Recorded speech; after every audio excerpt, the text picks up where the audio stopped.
घर में आई एक खूबसूरत नौकरानी और फिर घर के सारे मर्द अपनी अपनी लंगोट ढीली करने लगते हैं। दरअसल दोस्तों, राज वर्मा नाम का एक शख्स जो कि बड़ा बिजनेसमैन है, रात का समय है, शराब पी रहा है अपने नीचे वाले कमरे में। शराब पीते पीते नशे में धुत है। उसकी पत्नी जो कि अभी अभी आई है घर में, किसी काम से बाहर गई थी, वह एकदम से कहती है कि आ जाओ बेडरूम में आ जाओ, अब बहुत काफ़ी देर हो गई शराब पीते पीते। लेकिन राज वर्मा कहता है कि तुम जाओ, तुम सो जाओ, मैं आ जाऊँगा। और उसके बाद उसकी पत्नी ऊपर चली जाती है, गहरी नींद में सो जाती है। और उसके बाद राज वर्मा का जो शराब पीने का चखना होता है ना, जो चाट मसाला जो भी कुछ होता है, वह ख़त्म हो जाता है। और उसके बाद अपनी पत्नी को आवाज़ लगाता है कि वो जग जाए तो चखना बना कर लाए। लेकिन उसकी पत्नी आवाज़ को नहीं सुनती है, गहरी नींद में सो रही थी। तभी वह उसकी आवाज़ उसकी नौकरानी जो अभी अभी नई नई उनके घर में आई थी, देखने में मानो जैसे खूबसूरत हो और उसके जैसी कोई आस पड़ोस में लड़की थी ही नहीं। 26 साल उसकी उम्र थी, पतली कमर और सुहावना बदन था उसका। तभी जैसे वह अपनी पत्नी को आवाज़ लगा रहा था तो उसकी नौकरानी जगती है और अपने कमरे से बाहर आकर के ड्राइंग रूम में राज वर्मा के पास आकर कहती है, बताइए मालिक क्या बात है, मैं कर देती हूँ। उसके बाद वह कहता है कि मेरा चखना ख़त्म हो गया है, चखना बना दो। तो यह लड़की जाती है रसोई के अंदर और चखना बना करके अच्छा सा तड़का वड़का लगा करके इसके सामने चखना ला कर रख देती है। चने उबले हुए रखे थे और उनको तल करके अच्छी तरह से इसके सामने रख देती है। यह चखना मतलब खाने लगता है। जैसे ये नौकरानी चखने की प्लेट इसके सामने रखती है तो जैसे वह झुकती है तो उसका जो नाइट गाउन होता है नीचे की तरफ खिसक जाता है। और जैसे ही वह नीचे की तरफ नाइट गाउन खिसकता है तो यह जो मालिक था राज वर्मा, इसकी नज़र उसकी चेस्ट पर जाती है और नीयत इसकी बदल जाती है। इतनी नौजवान खूबसूरत जो कि नौकरानी थी। और फिर यह जो आदमी होता है उस नौकरानी का हाथ पकड़ लेता है। वह कहती है कि मालिक आप क्या कर रहे हो। वह कहता है कि आप रुको तो सही, रुको, बैठो मेरे पास में बिठा लेता है। फिर उसकी सुंदरता के पुल बांधने लगता है। कहता है कि इतनी सुंदर तो कोई भी नहीं है, हमारे आसपास भी नहीं है जितनी सुंदर तुम हो। मैं तुमसे बस कहना चाहता था, लेकिन आज मैंने हिम्मत करके तुमसे कह ही दिया। अपनी सुंदरता सुन करके वह जो नौकरानी थी मंत्रमुग्ध हो जाती है। और उसके बाद यह जो राज वर्मा होता है एक पैग और बनाता है और नौकरानी को पीने के लिए देता है। नौकरानी पहले मना करती है, लेकिन राज वर्मा जब उसको पीने के लिए फोर्स करता है, दबाव डालता है, तो वह उसकी हाँ में हाँ मिला करके उस पैग को निगल जाती है, पी जाती है। पैग पीने के बाद दूसरा पैग, फिर तीसरा पैग, और अब तो नौकरानी नशे में झूमने लगती है। और फिर यह राज वर्मा नौकरानी का हाथ पकड़ के उसी के कमरे में उसको ले जाता है। और फिर वहाँ पर जो होता है उस कमरे के अंदर पूरी रात भर यहाँ पर संबंध बनते हैं। दोनों अपने अपने कपड़े निकाल कर निर्वस्त्र हो जाते हैं। दोस्तों, आज पूरी रात भर वो उनको एंजॉय इतना मिला था जो आज तक इस राज वर्मा को अपनी पत्नी के साथ सुख नहीं मिला था, जितना सुख यहाँ पर नौकरानी के साथ मिला था। नौकरानी भी आज का सुख पा करके वह भी अपने मन में खुश हो रही थी कि ऐसी रात तो मेरी कभी भी गुजरी ही नहीं। दोस्तों, यह सिलसिला यहीं पर रुकने वाला नहीं था। इससे आगे जो है इस कहानी के अंदर, इससे आगे भी बहुत सारे ऐसे कर्मकांड होते हैं। एक इंसान की जान भी चली जाती है। पूरी कहानी जरूर देखिएगा, बड़ी ही दिलचस्प और बड़ी ही रोचक कहानी होने वाली है। इस कहानी से बहुत सारी सावधानियां आपको बरतने को मिलेंगी और इस कहानी से सीख मिलेगी कि जीवन के अंदर नौकर के साथ किस तरह का रिश्ता रखना चाहिए, कैसी परिस्थितियों में कैसा कदम उठाना चाहिए, जो आज के समय में लोग बिना सोचे विचारे नौकर रख लेते हैं और फिर कैसे कैसे कदम उठा बैठते हैं अकेले दुकेले में। नमस्कार, मैं हूं सुदेश कुमार और तिरछीवा चैनल में आपका स्वागत है। यह घटना 2016 के अंदर दिल्ली के अंदर घटित होती है दोस्तों, जहां पर राज वर्मा नाम का एक शख्स जो कि बिजनेसमैन है, उसका कारोबार है। उसकी पत्नी बीना देवी जो ब्यूटी चलाया करती है, ब्यूटी पार्लर की दुकान उसकी अपनी है। इनके घर में इस राज वर्मा का साला जो कि पढ़ाई लिखाई किया करता है, यहीं पर रह कर के रोटियां तोड़ा करता है। औलाद इनकी हुई नहीं है और जीवन इनका गुजर रहा होता है इसी तरह से। पैसे की कोई कमी नहीं है, कोई दिक्कत नहीं है। अब यहाँ पर एक कहानी बनती है। नवंबर की सुबह सुबह हड़कंप मच जाता है। जो इनका साला था इनके घर में, वह अपने कमरे में लहूलुहान पाया जाता है। हाथ की नस कटी हुई थी और खून बह रहा था, उसकी मौत हो चुकी थी। परिवार तो अच्छे से रह रहा था, ना ही साले पर कोई जोर दबाव था, जिम्मेदारियों का कोई बोझ था, पढ़ाई लिखाई करता था, जितने पैसे खर्च करने दीदी से ले लिया करता था, मज़े से ज़िंदगी गुजर रही थी। लेकिन ये क्या हो गया, उसकी मृत्यु ऐसे कैसे हो गई। उसके बाद आस पड़ोस में हड़कंप मच जाता है, पुलिस को बुलाया जाता है। पुलिस आती है, आकर के पहले तो लाश को काबू में लेती है और फॉरेंसिक टीम भी आती है, फिंगरप्रिंट्स वगैरह सारी चीज़ें बारीकी से जांच की जाती हैं। और उसके बाद राज वर्मा से पूछा जाता है, इस लड़के के जीजा से, कि क्या हुआ होगा। तो राज वर्मा यही कहता है, साहब ये एग्ज़ाम को लेकर परेशान था, रात दिन पढ़ाई लिखाई कर रहा था, इसको टेंशन थी कहीं मैं फेल ना हो जाऊं, शायद इसी की वजह से इसने ये कारनामा किया है, नस काटी है हाथ की। अब तो जो पुलिस होती है वह भी यही समझ रही थी, भाई साला है, साला तो सबको प्यारा होता है और यहाँ पर और कोई एंगल है ही नहीं।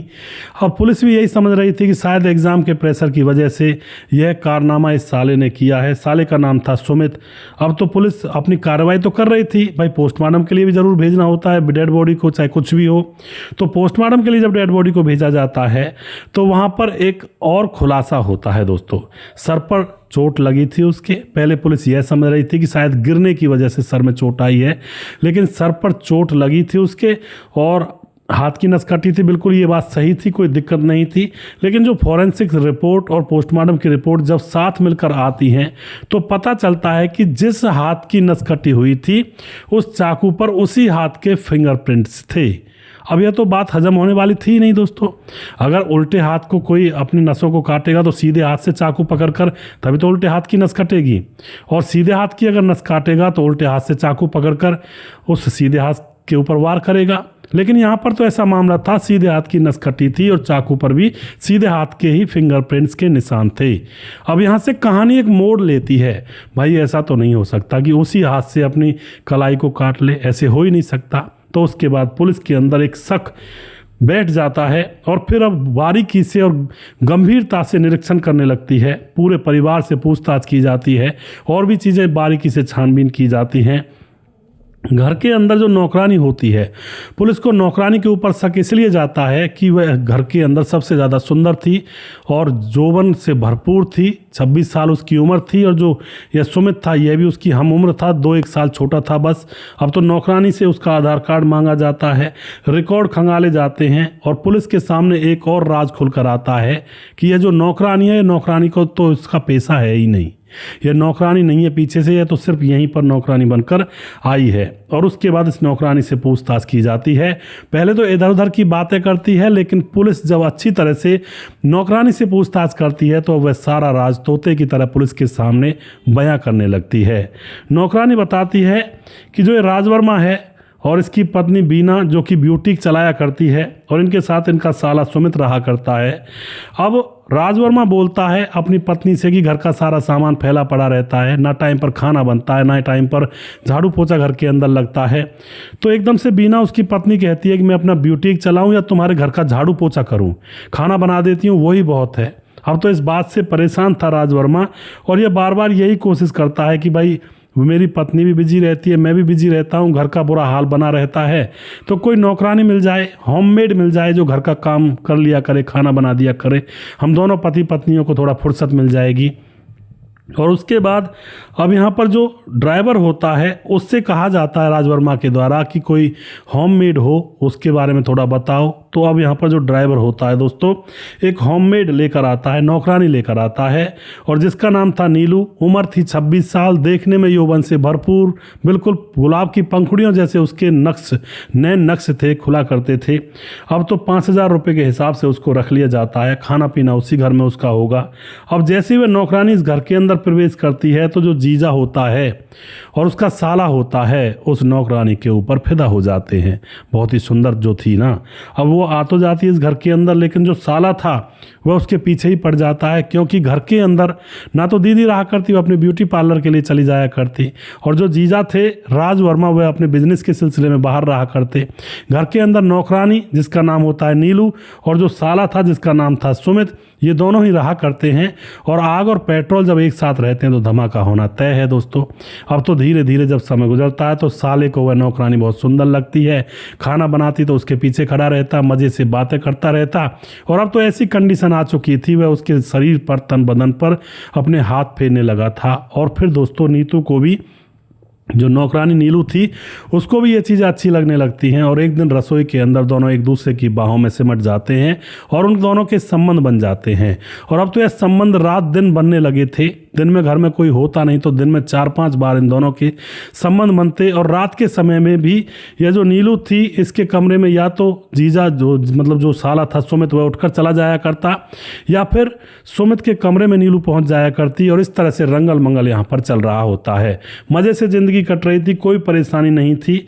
अब जो यह साला था सुमित, यह भी कहा करता था नीलू से कि मैं तुमसे ही शादी करूंगा, बस एक बार मेरे एग्जाम वगैरह हो जाए, उसके बाद मैं तुमसे शादी करूंगा, तुम्हारे बगैर किसी से शादी मैं करूंगा ही नहीं, इतनी सुंदर हो तुम और मेरे मन में भा गई हो।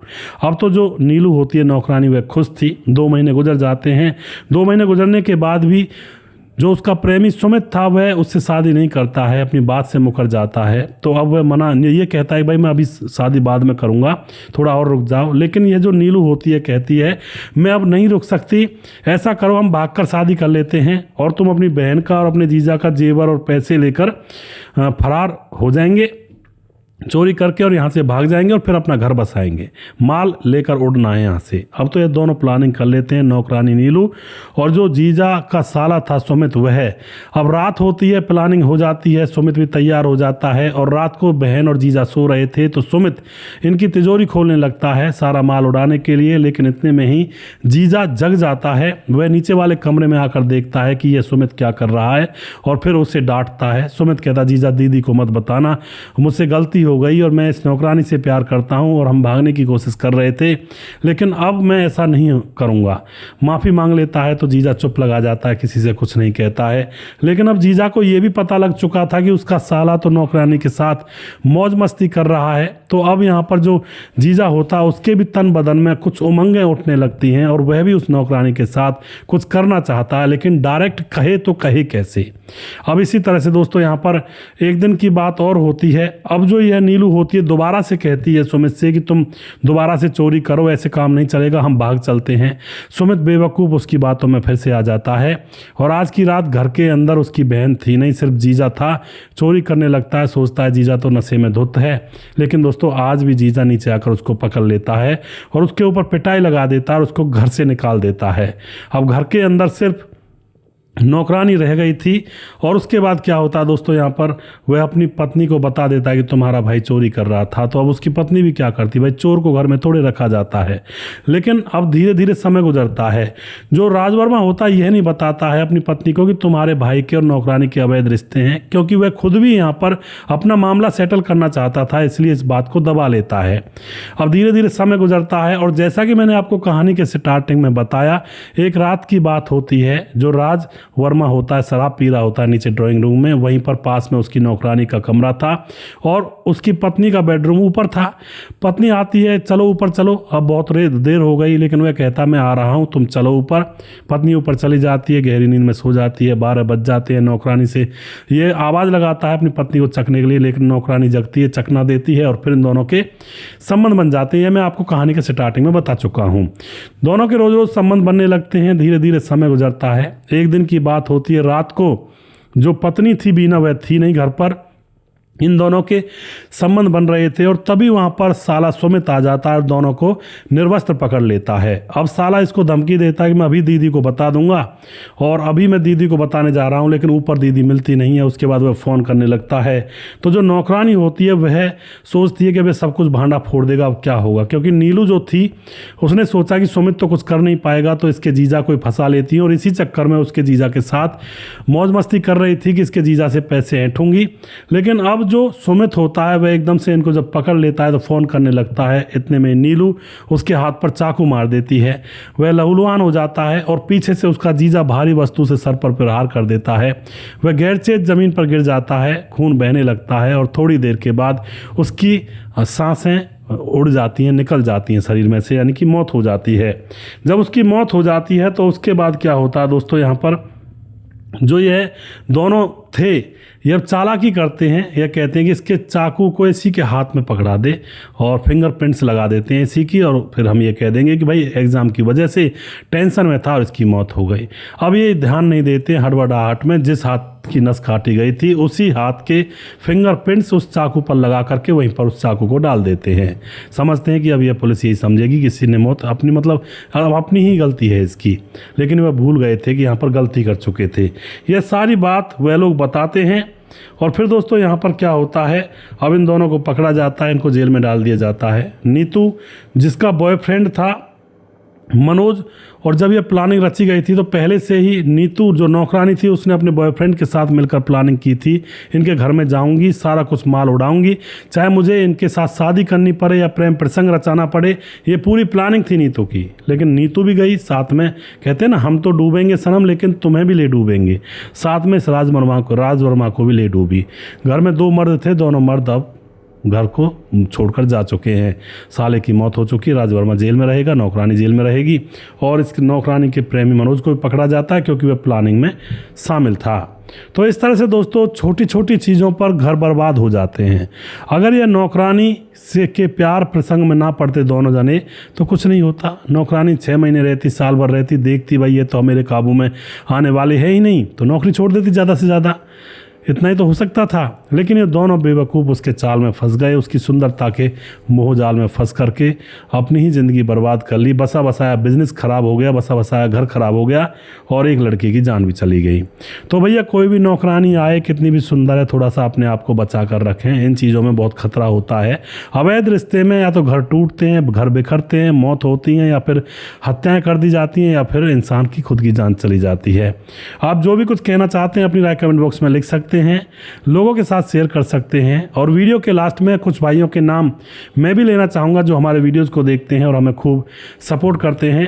हमारे साथ है रवि प्रकाश, शौकत अली हमारे भाई कमेंट करते हैं, समाधान पाटिल जलगांव महाराष्ट्र से कमेंट करते हैं, मुकेश सिंह कमेंट करते हैं भाई साहब आपकी कहानी से बहुत कुछ सीखने को मिलता है, सुजीत कुमार कमेंट करते हैं नमस्कार गुरुजी राधे राधे, मोहम्मद जहांगीर कमेंट करते हैं सर होली की आपको ढेर सारी शुभकामनाएं। जी आपको भी ढेर सारी शुभकामनाएं। हमारे यहाँ तो होली कल तक मनी है और 1-2 दिन पीछे तक मनती है जी। ब्रज क्षेत्र में आता है हमारा गांव। राम गोपाल सिनवार बिश्नोई कमेंट करते हैं, राज बहादुर कुमार कमेंट करते हैं, प्रवीण बघेल से पुरी से शादी वाली संपर्क करें नाम से आईडी है। भाई साहब बहुत अच्छी कहानी सुनाते हैं, बहुत बहुत धन्यवाद करते हैं जी बहन आपका। उसके बाद नाथुराम लावा कमेंट करते हैं, और परवेज़ आलम कमेंट करते हैं, सुमेरस कमेंट करते हैं, स्वपन डे कमेंट करते हैं, राम गोसाई कमेंट करते हैं, और स्वपन डे दोबारा से जय यादव अहिरवार कमेंट करते हैं। और उसके बाद हमारे साथ हैं स्वपन डे दोबारा से मोनू जैन कमेंट करते हैं, गुरप्रीत सिंह हैं, रजत सैनी हैं, सूरज डियो फिजी से कमेंट करते हैं, लगातार हमारे साथ बने रहते हैं। राम मोहम्मद यासीन लाहौर पाकिस्तान से हैं, राधेश्याम शर्मा श्री जयपुर राजस्थान से, राजकिशोर चौरसिया महाबलेश्वर महाराष्ट्र से कमेंट करते हैं। उसके बाद छगनदास खारडाबाद राजस्थान से, और दुर्योधन भाई लगातार कमेंट करते हैं, सुशील चौधरी हमारे भाई लगातार कमेंट करते हैं, और अभी भी जिस भाई का नाम रह गया है छगनदास खारडाबाद राजस्थान से, और गुज्जर चिट्टी जीबी नगर यूपी 16 से हमारे भाई लगातार कमेंट करते हैं। और जिस भाई का नाम रह गया उस भाई का नाम अगली वीडियो में ज़रूर लूँगा। अगला वीडियो बहुत जल्दी फिर से लेकर आऊँगा, तब तक आप खुश रहें, सावधान रहें। जय हिंद, जय भारत।